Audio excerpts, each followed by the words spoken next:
I'm Dave, welcome to Dave Takes It On. Sorry for last week, it was bank holiday so no news item. It's Friday, it's news time, and there's a huge breakthrough in technology and massive backpedaling by Tesla on the Model 2, not even launched, or is it? You have to question the media accuracy when they make a dramatic clickbait headline and then finish the very same article with the sentence, well, this could change due to market conditions. Oh, and at last, the hypercars go all in on electric. Have we lost the V8 or V12 raw forever? Well, let's open with some videos of EVs catching fire. Oh, sorry, no, that's a Ferrari. Oh, no, and that's a McLaren. And, oh, that's not an EV either. Oh, sorry, just wrong footage. You see, after years of dilly-dally, the big hypercar manufacturers now go all in on electric. Makes me wonder how the traditional ice-loving, roar of the engine exotic car anti-EV driver will react when his new electric one can easily beat the old petrol version and they can charge them at home. See, right now they spend more than £120 for a tankful of petrol that gets them... Well, that can't be right. They get 11 miles per gallon on an open road. No, sorry, that's 11 in the city and 18 on the road. Whoa, that's about 200-mile range. What? Only 200 miles? That's ridiculous. Who on earth would pay £200,000 for a car that can only go 200 miles? Oh, sorry. And at today's price, £6.60 a gallon, that makes, wow, 50 or 60 pence a mile driven. Really? Well, the Porsche Taycan, not quite in the same league, but can still do 0 to 60 in 2.5 seconds, faster than most of the Lambos, and it has a range of over, well, 300 mile? It's got an 84 kilowatt hour battery, which at home, off-peak, the rates I pay, would cost them, hang on, £6.50. Wow, a full battery good for 300 mile for the same price of a gallon of petrol that could take you as little as 11 miles. But the top Taycan, the Turbo GT, costs a massive £186,000. Don't forget the 300, just like the Lamborghinis. Or for half that, you could get a Tesla Model S Plaid that is quicker in a straight line. I'm waiting to see exactly how the exotic car petrol heads switch to EVs now. £6.60 for 300 miles. That's very compelling. Now we thought we'd heard the last of Dieselgate, but no, it's all off again. Now we've got HybridGate. You see, when they launched the hybrids, they used certain figures in the test to produce pollution levels that the cars are likely to produce. And now the EV's been analysing those figures and they show, no, that can't be right. They actually produce 350% more emissions than the test state, which are obviously the ones they quote in the advert. Well, unfortunately, it's obvious, really. I always question these figures. You see, you get typically 20-30 mile range on a hybrid using just electric, but the ICE brigade, the anti-EV brigade, they're always telling us, well, not in the winter you won't, you're going to get half of that. They're really poor. So in the winter, could your hybrid be doing as little as 15 miles? Quite possibly. Now, if you drive to work and it's 15 miles, you get to work, that's fine. You've driven on electric, no pollution, that's really good. But how are you going to get home?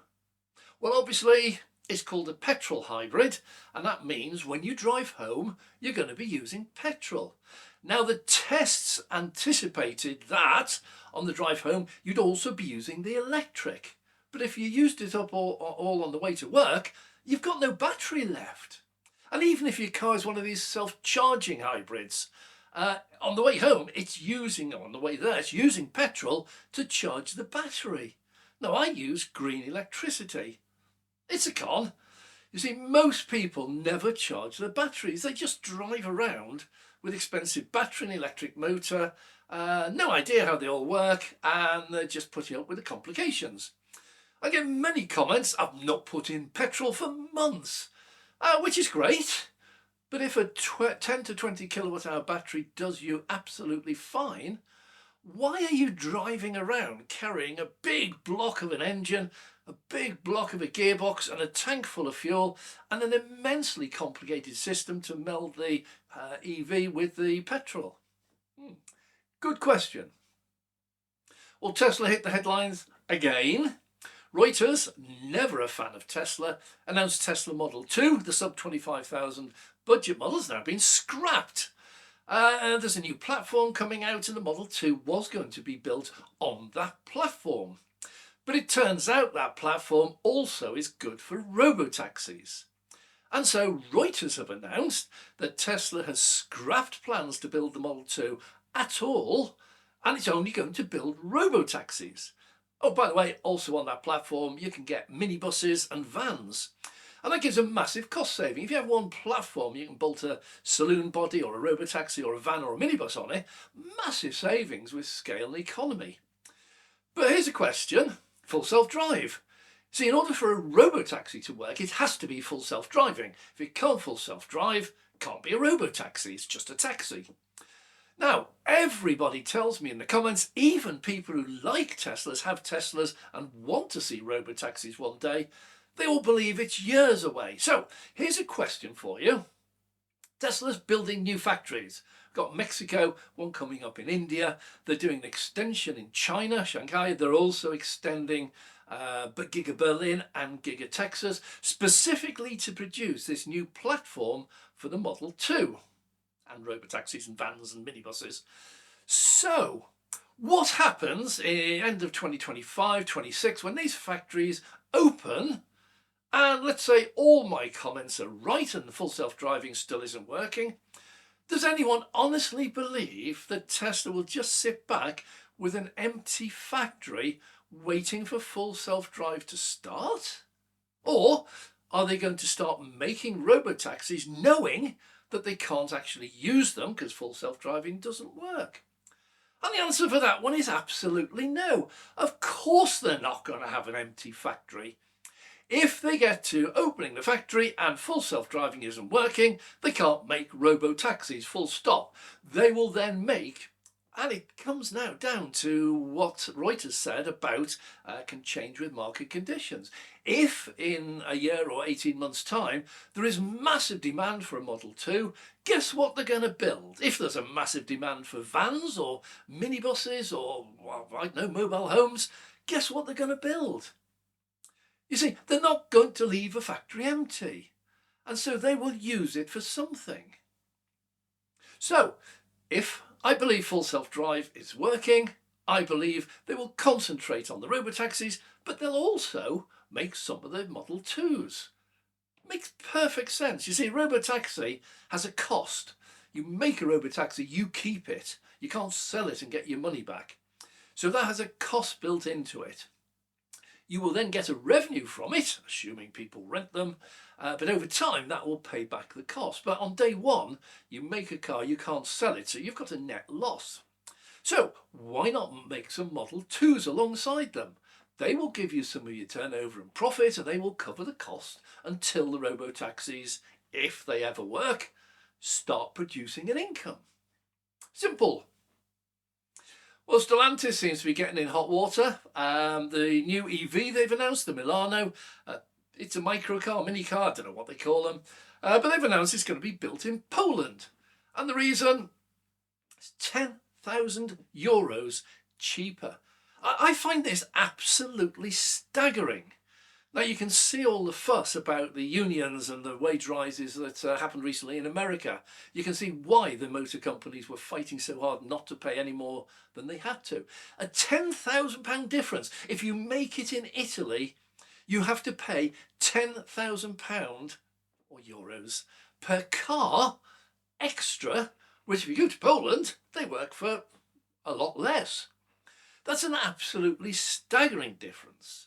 And it shows you why all of the auto manufacturers, be they ICE or be they EVs, they're all rushing to develop humanoid robots to replace humans. You see, they already have robotic machines. They're commonplace. They've been around for 30, 40, 50 years. And you see these picking off components. But what you can't do at the moment is what a human does. This is the really fine stuff for screwing things in, tweaking and everything else. It's much more difficult. So build a humanoid robot that has 5 4 fingers and a thumb, has eyes, has movement, has articulation. If you can build that and you've got the right robotics and you've got the right AI system, you now have a replacement for that human. And if it costs 10,000 euros to make a car, and you've got one robot that can do the same, oh, it's a no-brainer. But in the meantime, then Carlos Tavares is just shrugging off this. He's saying, well, at least we're doing something. We're getting no competition from Audi, BMW, Mercedes. And he isn't. There are no little mini models, micro models in any of those ranges. Alfa Romeo also has the honour of being the first company within the Stellantis group that Carlos Tavares can claim to be in profit. Now, it only formed in 2021, Stellantis that is, and you think, whoa, what, no profits over the last 2 years? So what is Stellantis? A lot of people still haven't heard of it, really. Well, it's a bit like British Rail. It's loads of foreign companies, all doing the same thing, but operating under the same name. Well, latest news on Chery.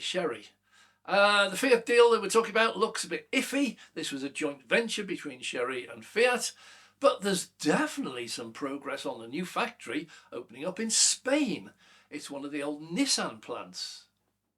And you wonder, why has Nissan got an old plant sat around doing nothing? Anyway, Chery is a Chinese company. It is a very prolific company, very successful. It is the major Chinese exporter and has been doing that for about 21 years running consecutively. It is a successful car manufacturer. Unfortunately, an awful lot of those are petrol, but there are a good number of EVs within that range. They are on the way, and these joint mergers, the one with Italy and Fiat might well fall through, but the one with Spain seems to be going ahead. Well, in the meantime, BMW seem to want to come in from the cold. They've not been at any motor shows for years. They've not had anything worth showing. I don't know the reason, but it seems very strange and a good big absence. But now they've announced they're going to be at the Paris October Motor Show this year. Have they got anything new? There's nothing I'm able to find out on the horizon. Maybe they're just coming to let you know that they're still there. I've not looked at their latest sales figures. I'll do that later this month. But it's possible they're seeing sales just dwindling down a little bit, and they think they need to do something to give them a bit of a boost. Well, absolute blockbuster news in technology. The first EV to use solid-state batteries has been announced. It's GAC Ion Hyperbrand, and the model is set for 2026. It has 621-mile range. Wow, that's staggering. And it has faster charging. Now, they don't give huge details at the moment, but one of the reasons everyone's trying to get solid-state batteries working is that they are much faster to charge. You see, when you have a standard battery like a 2170 or the 4680s, which have got a liquid chemical in them, when you charge them too fast, they just get excess heat in them and they can burst. Solid state are supposed not to suffer from that, at least not to the same extent.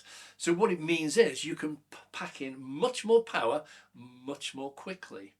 And in the early days, we may not see such a huge difference because a lot of cars now can charge at 200, 250 kilowatts, and there's precious few chargers out on the road that will do more than that. Even things like the Gridser 350s, you don't get 350 out of them. So what we're going to see is a real reduction in the charging time. Tesla at the moment, Tesla Model Y long range, that will charge 200 miles in 15 minutes. So if these are faster, we're going to bring charging times down to below 10 minutes. And this is getting much closer to the old adage, oh, I'm not going to buy an EV until they can charge in 5 minutes, because that's all it takes me to fill up my car with petrol. Well, it doesn't, because you then got to go into the kiosk and queue and pay for it. So it's nearer 10 minutes. And if we can charge an EV in 10 minutes or charge a petrol car taking 10 minutes, big difference there is the EV driver will go and have a cup of coffee. The petrol driver's got to stand there with his nozzle. Okay, enough said. But we are heading towards shutting up the naysayers who say and claim they do need a 1,000-mile range and 5 minutes charging. Now, talking of 1,000-mile range, on X recently we get Dave the Mac, and he claimed he'd done 2,602 miles in 2 days. That's 19 hours solid driving a day, stopping only for filling up with petrol occasionally, because no petrol car can go 2,600 mile obviously. And he claimed, well, this is absolutely impossible in an EV. I'd only be able to do 600 mile or 500 mile or 400 mile on a full tank and then have to stop for an hour. And then he claimed, well, he did the same the next day. Now, obviously, Dave the Mac is a nice fanatic, but as no one else commented on this, the first thing I noticed, he's getting less than 4 hours sleep a night. If he's filling up with petrol during the day and he's driving 19 hours, only leaves 5 hours. Some of that is filling up and some of that will be falling asleep and waking up and having breakfast. But this guy has driven 2 days solid, 19 hours, less than 4 hours sleep, and then he turns around and does it again. This guy is a danger. I personally would have him arrested. We see all the signs at the side of the motorway. Tired drivers cause accidents. Pull over, take a break. A tired driver is deadly. Is this man an idiot? Anyway, VW, whoa, they're in the headline again. They've still no idea really what they're doing.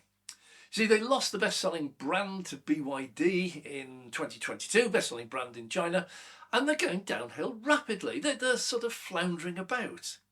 Now they've got a new joint venture with Xpeng. I'm just wondering, how do the German auto workers feel about that? We covered earlier on, it's much cheaper to make a car in Poland. Must be even cheaper still to make one in China. But where does that leave all the German auto workers who are union members? Can't imagine they'd be terribly happy. Well, Stellantis, once again, they've switched the focus now onto volume. See, previously they were focusing purely on value. Oh, not for the buyer, that would be ridiculous. They're focusing on value, meaning value in higher profits for Stellantis. Value for the buyer goes out the window. But what they've decided to do now is we need to keep that higher value. They are showing record profits, so it is working, but the volume has gone down in the meantime. So what they've decided to do now is let's keep the focus on value, but equally let's now focus on volume. So we've got to sell more cars and make a higher profit and a higher margin. They don't always go hand in hand, so Stellantis have got quite a task on their hands for the future. So we're going to keep an eye on that and see what happens.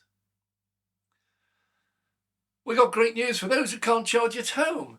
There's still a postcode lottery, have to admit, and a lot more needs to be done. But councils, more and more of them, are now accepting these pavement cable gullies. My local council, South Ribble Borough Council, I sent them a question saying, you know, if I move into a terraced house and I can't get the car off the road, what's your policy on these? And I got a lovely reply back, which I'm showing here. And the answer is, they're okay. They treat those gullies the same as they do the drop curbs if you want to be able to get your car off the road. So no planning permission. I've had a reply from the building regs saying no building regs involved. So it seems that my particular council, if I needed one, would be all up for gullies. So what we're finding is some of the comments I received, they're saying that councils have absolutely banned them. My local one has actually approved them. Or not banned them anyhow. So we're getting a bit of a postcode lottery, and what we need to do is start finding out from the council. So if you have a property where you can't get your car off the road, but it is an EV, write to your council. Just drop them an email. It takes 5 minutes to do it. Send them a photograph like I did of what a gully looks like and the company, and then just ask them, if I want to apply for one of those, what do I do? And they'll tell you the process. It'll either be, don't even think about it, you're not going to get away with that in this council, or it'll be, yeah, just put an application in, it's free, and we'll let you know what the policy is, which would imply that they're not going to reject it out of hand, because why send an application in if they know they're going to reject it? So I think there's a change happening. I think some of the councils now are starting to look into this. There's an awful lot more needs to be done. I'm going to come into that in a separate video, but for the moment, South Ribble Borough Council, if you live in this council catchment area, then if you want a gully in the pavement, get on with it. And if you do, actually, would you let me know in the comments below and tell me how you got on, which gully you used, and how the procedure for getting it approved actually went. Now it turns out the Smart is not so smart. Oh, the old model, that was the 4.2 FORTWO. That's a very clever marketing strategy. It's to cover up, it's a tiny little car, two-seater at a hefty price, £22,000 for a microcar. That's about 50% overpriced in my opinion. You see, you can get a Corsa or a Citroen C1 or a Toyota Aygo for about 15,000. Now, admittedly, those are petrol. But you see, the manufacturers have to get away from this idea that we will pay 50% extra just because it has a battery. We won't, as all the legacy automakers have already found out. EVs will finally take off properly when you or I can walk into a showroom and we can see a petrol, hybrid and full EV version of the same model at round about the same price. We can then make an educated decision as to which of those is best for our particular needs. And we will make a decision not based on the price, because they're all going to be about the same price, but based on which of those cars will be best suited to the way I use it. We're not mugs waiting to be ripped off. You can't just put 50% or 100% on the price of a car and expect us to pay it. Well, the 4.2 now production has ceased. It's reached the end of the line. That's it. They're closing the line down. They've got a new model developed, but, well, they can't make it. They've got it all ready to go. They haven't got the money. They haven't got the factories. They need a partner. So they're at the moment, they're touting around looking for partners. Will you help us build this 4.2? Maybe in China, maybe in Poland, maybe in, I don't know, Democratic Republic of Congo. Seem to have very cheap labour over there. But my question is, did they not see this coming? They must have announced in advance that the old 4.2 was coming to an end. And yet they've waited till it actually ended. And they now calmly mention, well, we can't make another one until we get a partner. I often say the business models are what make or break companies. This business model, well, let's just stop the old one and then let's have a look around, see if we can find another one. It's going to be some time before that one, if they find someone, gets off the ground. Did they not see this coming? We've got massive news from Tesla and India. So the Prime Minister, Narendra Modi, he's been begging Tesla to come and make cars in India. It's a huge market, huge job creation, prestige, money, everything. But he, of course, wants to keep total control. And that is not Tesla's style. So at the moment, if you want to import a car, export it from here, but import it into India, they have a 100% tariff, 100%. So you try and sell a BYD Seagull, reputedly around about £10,000–15,000, you're going to have to sell it for £30,000 in India. And this is pure protectionism to keep the Indian factories going. But they do seem to be realising that the local factories can't produce decent EVs, and so they're missing out on a very, very big market. And there's this dilemma, of course, with Modi. Does he let Tesla in, satisfy the EV market, which would give a massive boost, a massive supercharger network, everything is in his favour, but lose control, and some of the local existing car factories will actually close down? Difficult balance for him, but he's decided there is a loophole in this, and that is if you do so much work in a country, even if it's only giving advice or something, you're allowed to import something like 8,000 EVs, and they will only charge you 50% tariff. 50%? China must be rubbing its hands in glee. 50% tariffs. Chinese are paying less than that. I think it's 25%. Well, India is a massive market. It reached the fourth largest auto market in the world way back in 2022, and it's growing really rapidly. They also drive on the correct side of the road. That's the left. So just a question, if this actually takes off, if initially Berlin is going to make these cars for India, because they have to be on the right-hand drive so they can drive on the left. So these are going to be coming out of Berlin, which is where we get our Model Ys from in the UK. We still get our Model 3s from China. They do some right-hand drive from China, which also satisfied the Australian market and some of the Philippines. So here's a question. If we get a factory in India, and if Berlin and others are still making right-hand drive cars, and if the demand in India is what we think it is, are we going to see right-hand drive Model S and Model X being advertised again for sale in the UK? They stopped last year because there was insufficient demand just in the UK. But add India into it, they may well start up the Model S right-hand drive again. That will be a revelation for the UK. Now, Hyundai, meantime, launched the Ioniq 5 Performance. And you've got to ask, what is it with boys and their toys? They're putting in a bigger battery, it's got extra cooling so it can discharge faster without overheating, and they've added a track mode. This gives you all sorts of extra details and goodies for if you're using it on a track. But most of all, it will just give you phenomenal performance. And there's a massive difference between the bog standard Ioniq 5 and the 5 Performance. It is, after all, about €20,000 dearer, so it's quite an excessive premium. However, it does go rather well. But there is a really good market for it. You see, after all, who was it? It was VW Golf GTI seemed to start this a long time ago, 60s or 70s, whenever it was. And since then, we've got the Subaru Impreza, we've got the Honda Civic R, Nissan Skyline, Ford Mustang. We actually want five cars. We want fast cars, at least some people do, and they're prepared to pay a real hefty premium to get that extra half second off the 0 to 60 time. I think this one will sell. Now, the race for Legacy Auto to develop SDV, this is software defined vehicles, is now well and truly on. Even those die-hard holdouts, the Legacy Auto industry, who are still making ICE or hybrids, they're actually looking into this really, really seriously and big time.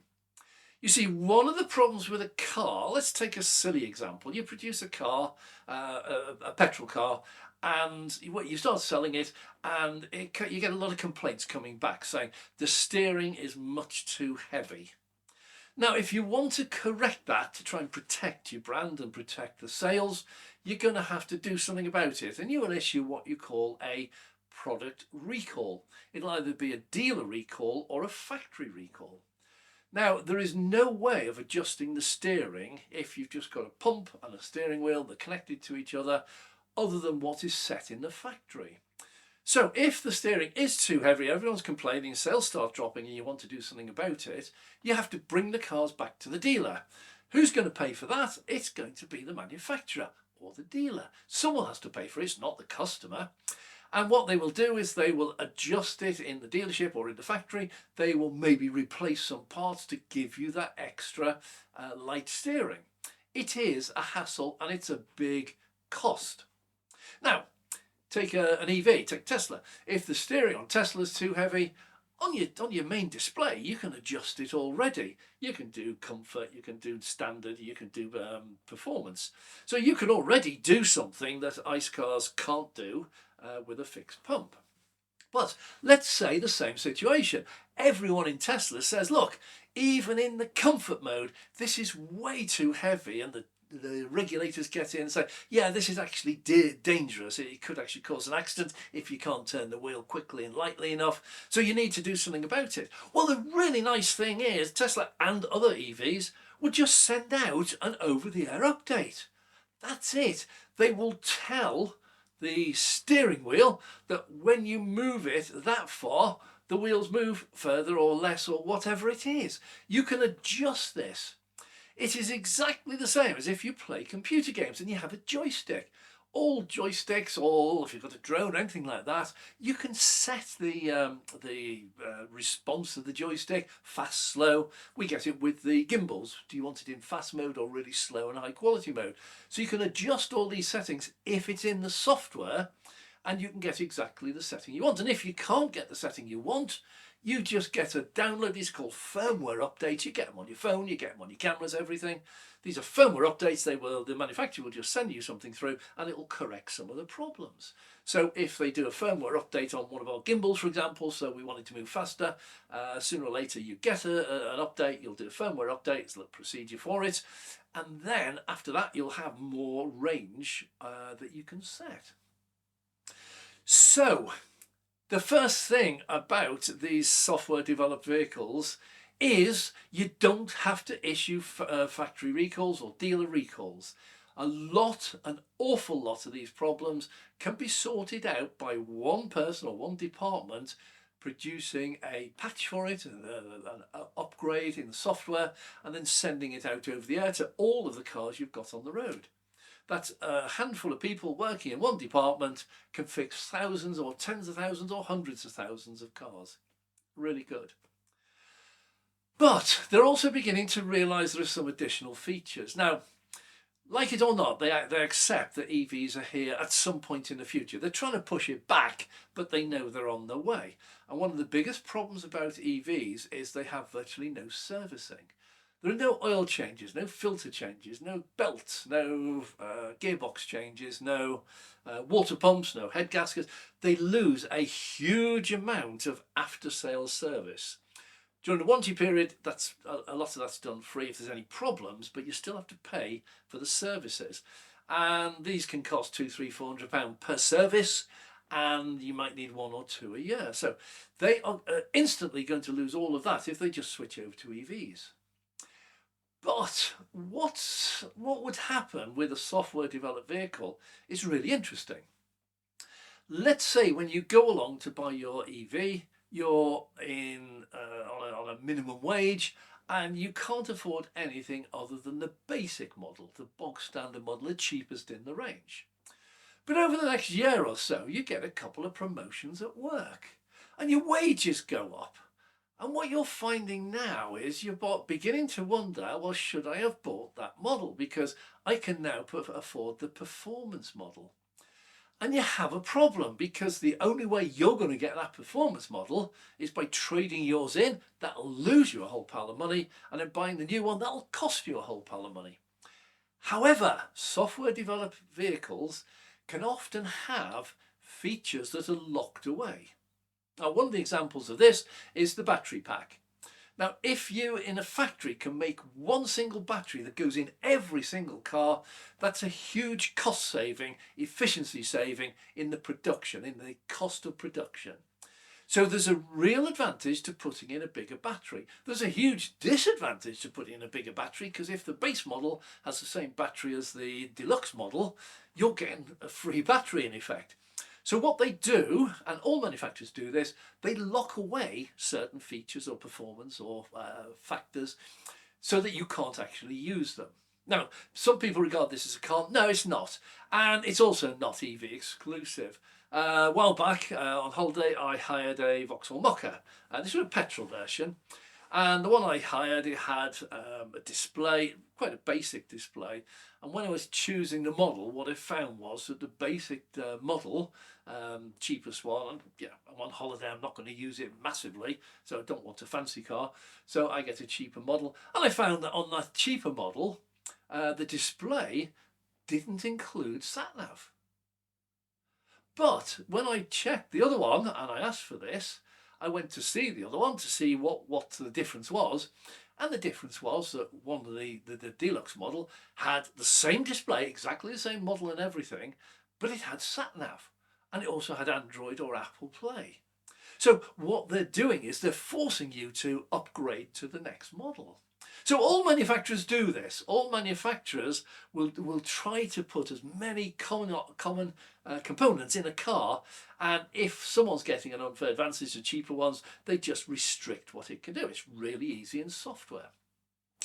So Besides the manufacturers getting rid of all these product recalls, the dealer recalls or the factory recalls, what SDV, software developed vehicles, allow is a massive change in what you can do in the future. So let's take that one who couldn't afford the performance model when he or she bought the car, but 2 years later they can.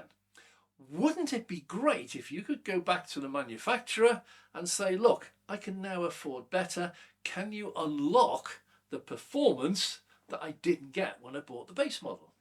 And the manufacturer, if they've got a full SDV, they will be able to say, yeah, of course we can. We'll just release a little bit more battery power and we'll release a little bit more of that that's allowed to go to the motors, so you get a bit more performance. And we're going to charge you £2,000 or £5,000, whatever. It doesn't matter what the figure is. What the manufacturers are now seeing this, and this is even the ICE manufacturers and hybrid manufacturers, they're beginning to see that £2,000 or £5,000 upgrade in 2 years' time is probably 10 or 100 times more than they will make out of the servicing, because the servicing has costs. You have to pay the labour, you have to pay for the parts, there's a profit margin in there. But if you can develop a small software department and they would just switch people's cars on or off, whichever is the case, and allow you to have extra features, that can be making an absolute fortune. And Tesla are already doing this with their full self-drive. Anyone who buys a Tesla Model 3, Model Y, Model S, whatever it is today, you get standard, the autopilot, and it's quite basic, but it's really good, but it's on the basic level. But anyone at any time, you don't even have to go in the garage. You just go online, you click on it, I'd like the full self-driving package.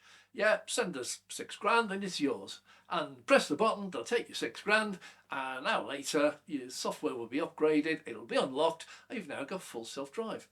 And that is many, many, many, many times more money than you could make from servicing a car. So a lot of these companies now are looking into this and are starting to see, well, if we go EV, we have far less product recalls, we have far more opportunities to take money off people in the future. It also gives a better experience for the driver. Well, thanks very much for watching. Hope you've enjoyed this. Hope you've learned something. If you have, please click the like button. It does make a difference to a channel like ours. If you want to see more, please subscribe. It's totally free to do so. And if you want to be notified when we release a video, just click the notification bell. Massive, massive thank you to our Patreon members. They do help support the channel so we can go out and do the sort of things that we do. And if any of you are interested, there's a link down below so you can find details of what's on offer. Thanks for watching. I'm Dave.